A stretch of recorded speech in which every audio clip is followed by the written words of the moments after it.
کسائی کو وکیل بناتے ہیں یعنی نیابت اس کو دیتے ہیں. خود کرنا چاہیے. رسول اللہ کے دور میں عورتیں خود قربان کیا کرتی ہیں. یہ میں نے آپ سے سوال کرنا تھا کہ اگر خاتون بھی تکبیر کر سکتی ہے؟ بالکل کر سکتی ہے. یہ بھی دیکھیں غلط العام ہے, عورت خود قربانی کر سکتی ہے. اور رسول اللہ کے دور میں صحابیہ نے تیز پتھر کے ساتھ قربانی کی ہے, تیز پتھر سے. تو چھری سے تو بہرحال وہ کندی ہوتا ہے, پتھر جتنا مرضی تیز ہو.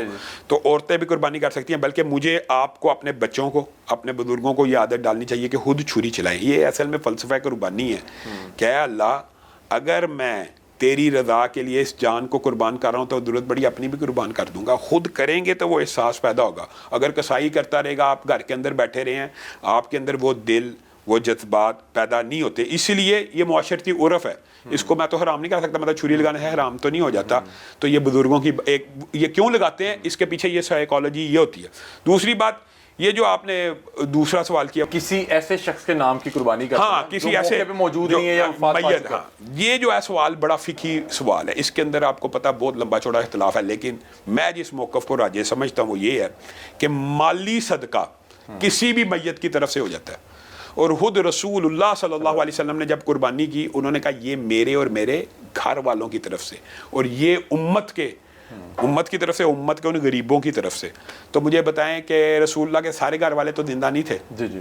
حضرت خدیجہ تو فوت ہو چکی تھی. جی جی. مثلا اس کا مطلب ہے کہ میت کی طرف سے قربانی مالی صدقے کے طور پہ ہو سکتی ہے.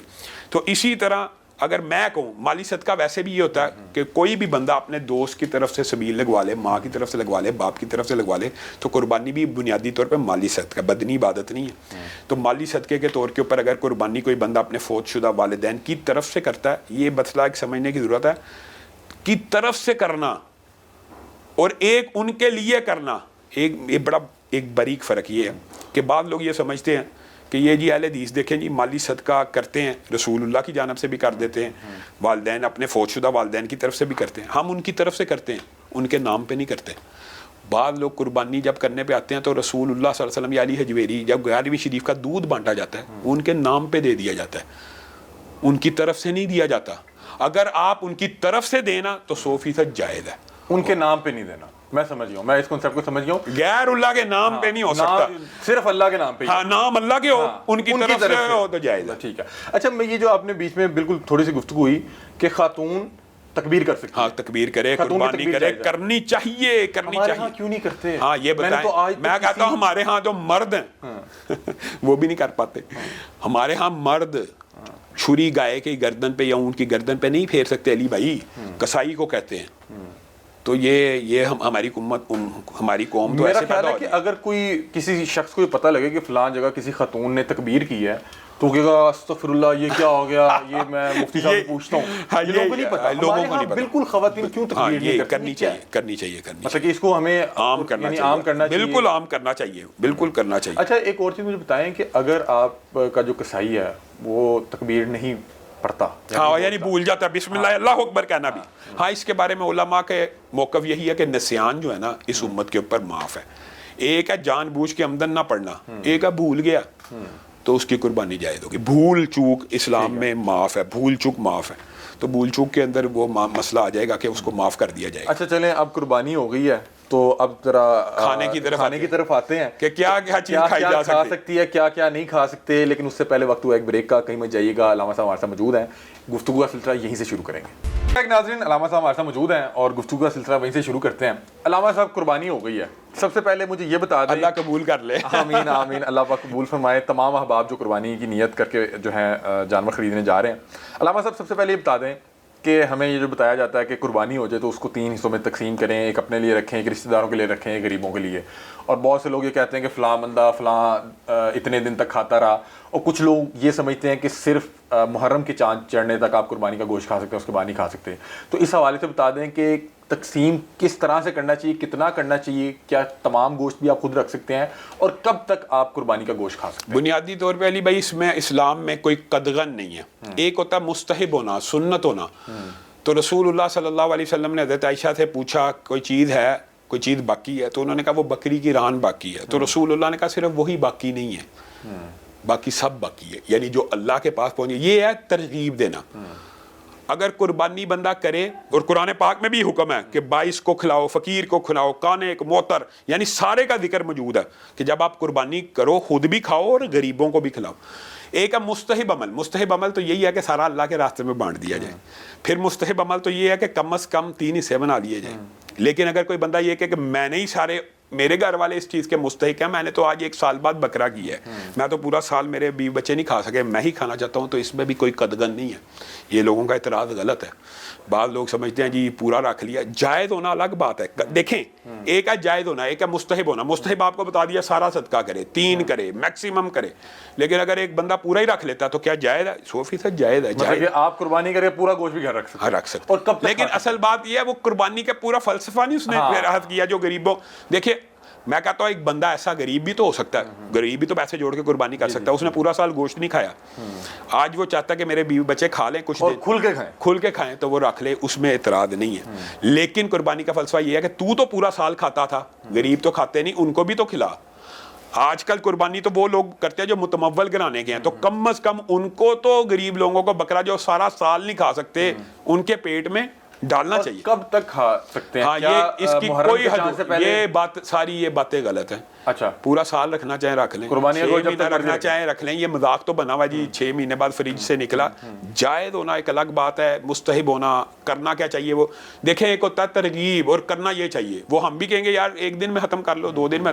لیکن اگر کوئی بندہ کہ فریج میں پڑا 6 مہینے سے تو حرام ہو گیا, کوئی حرام نہیں ہوتا. محرم کا چاند آ جائے, سفر کا آ جائے, کوئی حرام نہیں ہوتا. اچھا, قربانی ہوتی ہے تو ہمارے ہاں ایک روایت ہے, کلچر ہے, اور میرا خیال ہے یہ سنت عمل بھی ہے. یہ آپ بتائیں گے کہ سب سے پہلے جو کلیجی اور پھیپھڑے وغیرہ ہوتے ہیں اس کی ہانڈی پکتی ہے, اور جہاں تک مجھے پتا ہے بتایا جاتا ہے کہ یہ شاید سنت ہے. نہیں, وہ سنت کی جو بات ہے نا, یہ بات درست ہے. رسول اللہ صلی اللہ علیہ وسلم قربانی کے دن قربانی کے گوشت سے اور قربانی کے جانور سے اپنا روزہ افطار کرتے تھے. مراد یہ نہیں کہ روزہ ہوتا ہے, پانی بندہ پیتا ہے, میٹھا کھاتا ہے, جو لیکن کھانا جو کھانا چاہیے وہ قربانی کا کھانا چاہیے. تو سب سے پہلے جو چیز نکلتی ہے نیچرلی وہ کلیجی ہوتی ہے, اور اس کو سب سے پہلے پکا لیا جاتا ہے. تو بہرحال یہ سنت تو ایک بہت اچھی سنت ہے کہ انسان قربانی کے گوشت سے افتتاح کرے اپنے کھانے کا. قربانی کے دن جو کھانے کا افتتاح ہے وہ قربانی کے گوشت سے کرنا مستحب ہے. قربانی کے دن مرغی کھانا, قربانی کے دن کوئی بیوقوفی مرغی کھاتا ہوگا. نہیں تو کھائیں, وہ بھی جائز ہے, وہ جائز تو ہے نا. کچھ لوگ مطلب کہ قربانی کے دن بھی مرغی کھا رہے ہوتے ہیں کہ جی ہم نہیں کھاتے قربانی کا گوشت. ہاں, وہ کچھ لوگ تو قربانی سے ویسے الرجی ہوتے ہیں, ان کو تو قربانی کے نام سے چڑ ہوتی ہے. وہ بھی یہ دوبارہ ٹرینڈ شروع ہو جائیں گے جی قربانی چھوڑے گا, کولر لگا لیں پانی کا فلانا. کیا کہیں گے آپ مجھے ایک بات بتائیں, یہ جو کنسیپٹ ہے وہ موبائل آئی فون لینے وقت نہیں ان کے ذہن میں آتا؟ آئی فون لینے سے پہلے کولر لگوا دیں. یہ کبھی آپ نے سنا ہے آئی فون کی جگہ کولر لگوا لیں؟ یا اچھا یہ بھی ایک اور, آپ نے تو یہ بات کی ہے, میں نے پچھلے دنوں پوسٹ پڑھی ہے کہ مسجد میں جو سیمنٹ کی بوری دینے سے بہتر ہے کسی غریب کے گھر گندم کی بوری دے دو. یہ اس طرح کی پوسٹیں بھی چلتی ہیں. یعنی آپ جو قربانی کے شعار ہیں, شعار قربانی اتنا اہم ہے علی حمزہ بھائی, یہ شاید لوگوں کو اندازہ نہیں ہے. رسول اللہ صلی اللہ علیہ وسلم نے فرمایا جس بندے کے پاس استطاعت ہے کہ وہ قربانی کر سکتا ہو اور وہ قربانی نہ کرے, وہ ہماری عیدگاہ میں نہ آئے. یہ میں نے پوچھا تھا کہ قربانی کب فرض ہوتی ہے؟ ہاں, جب آپ کے پاس اتنے پیسے موجود ہوں جس سے آپ جانور خرید سکتے ہیں, آپ کے اوپر فرض ہے. اس کے لیے زکوٰۃ کا نصاب نہیں ہے. یہ بھی ایک غلط بات ہے کہ صاحب جو زکوٰۃ کا نصاب ہوگا تو فرض ہے. اگر آپ کی جیب میں قربانی کے پیسے موجود ہیں, 20-30 ہزار روپے موجود ہے, 20-30 ہزار موجود ہے, تو آپ گائے کے اندر حصہ ڈالیں. اگر 40-50 ہزار موجود ہے, بکرا خریدیں, کیونکہ رسول اللہ نے فرمایا جس کی پاس استطاعت ہے اور اس نے قربانی نہ کی وہ ہماری عیدگاہ میں نہ آئے. اچھا, مجھے بتائیے گا کہ بکرے کے بہت سے لوگ کپورے بھی کھاتے ہیں, اوجری بھی کھاتے ہیں, لیکن اس پہ بہت سے لوگوں کی اختلاف رائے بھی ہے. کچھ لوگ اس کو نہیں پسند کرتے, کچھ لوگ کہتے ہیں کہ نہیں یہ کھانے نہیں چاہیے, مکروہ ہے. کوئی جانور جو قربانی کا جانور اس میں کچھ حصے مکروہ بھی ہیں یا کیا معاملہ ہے؟ بنیادی طور علی بھائی بنیادی طور پہ قرآن و سنت کے مطابق جو جانور حلال ہوتا ہے نا, ذبح ہو گیا, اس کا ہر عضو حلال ہوتا ہے. اوجری بھی حلال ہے, کپورے بھی حلال ہیں, مغز بھی حلال ہے, کلیجی بھی حلال ہے, یہ ساری چیزیں حلال ہیں. ہاں, فقہ حنفی کے اندر یہ فتاوی جات موجود ہیں کہ یہ 7 چیزیں حرام ہیں, لیکن افسوس قربانی کے جانور میں بھی حرام, وہ کہتے ہیں مکروہ ہے تحریمی اس کو. اچھا, تو پھر بھی دکھ کی بات پتہ کیا ہے کہ وہ ان کے فتوے کے اوپر پھر بھی عمل نہیں ہوتا. آپ مگر گردے کپورے کی دکان پہ چلے جائیں, وہ سارے چل رہے ہیں. اوجری بھی چلتی ہے, اوجری بڑے لوگ کھاتے ہیں, تو یہ جائز ہیں. جب ایک چیز جب اللہ نے حلال کی ہوتی ہے نا اس کو حلال رہنے دینا چاہیے, اس کو خام ہاں حرام کرنا ہی نہیں چاہیے. تو یہ گردہ ہو گیا, کپورے ہو گئے, اوجری ہو گئے, مغز ہو گئے, یہ جو باقی چیزیں انہوں نے مکروہ تحریمی بنائی ہوئی ہیں اس کا قرآن و سنت سے کوئی ثبوت نہیں ملتا. ہر ذبح کرنے والے جانور کے جو ذبح ہو گیا نا اس کا بہتا ہوا خون اللہ تعالیٰ نے کہا حرام ہے, وہ خون نہیں بندہ پی سکتا.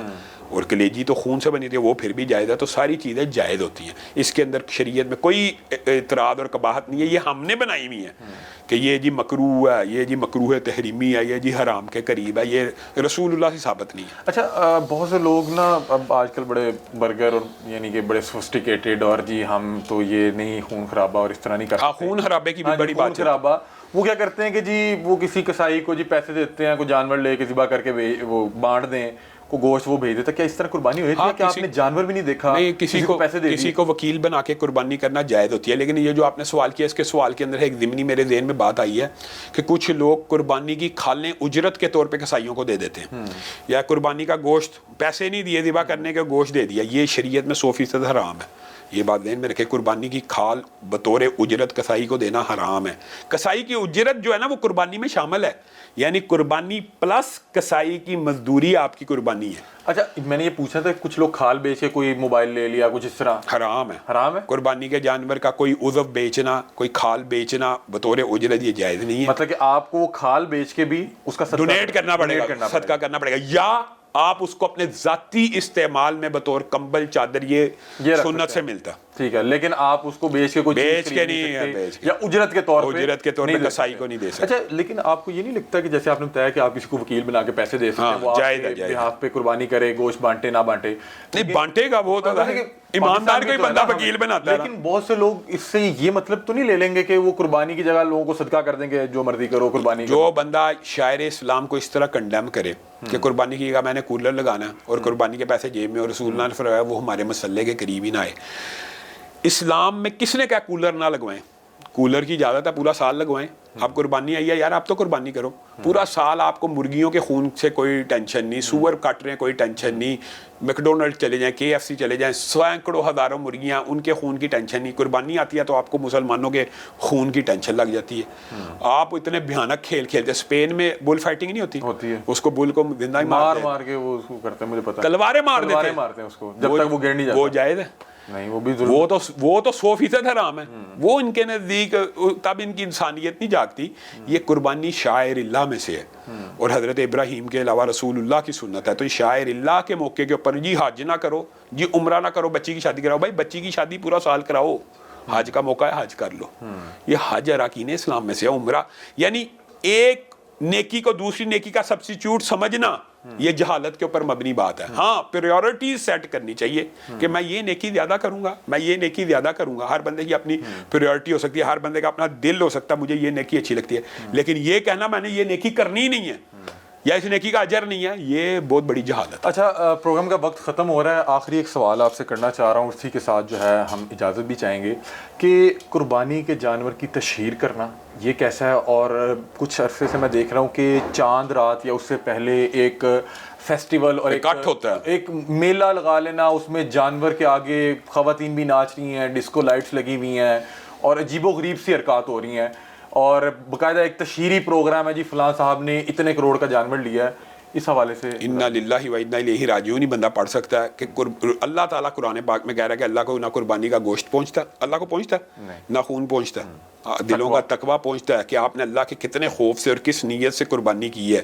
چھری چلائی ہے جانور کی گردن پہ تو اپنی خواہش نفسانی پہ بھی چلائی ہے کہ نہیں, اللہ کے لیے آپ نے کیا کیا. اور اگر آپ قربانی کے جانور کے آگے جیسے آپ کہہ رہے ہیں عورتیں بھنگڑا ڈال دیا, آپ حیران رہ جائیں گے.